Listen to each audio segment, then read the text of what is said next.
ইসলামপুরের যুবক সে মহেশতলায় গিয়েছে এবং সেখানে মোবাইল চুরি করেছে বলে অভিযোগ ওই যুবকের বিরুদ্ধে।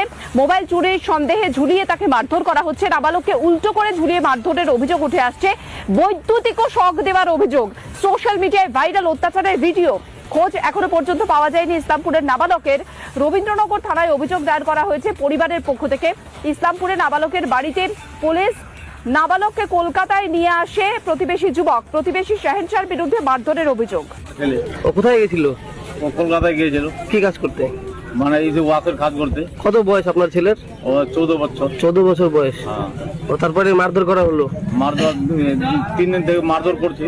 এখন ছেলেকে যোগাযোগ হয়েছে কি আপনার সাথে? কোনো যোগাযোগ ছেলের? না, যোগাযোগ তো হয়নি। কমপ্লেন করেছি, 0 এফআইআর করতে গিয়েছিল, কিন্তু পুলিশ এখনো রিসিভ কপি দেয়নি। কলকাতায় কমপ্লেন? এখন কলকাতায় এরা ফরওয়ার্ড করেছে নাকি, ওখানকার আইসি বাবু আমাকে ফোন করেছিল বাকি ওই এটার জন্য যে মানে একজনকে গার্জেনকে পাঠাও।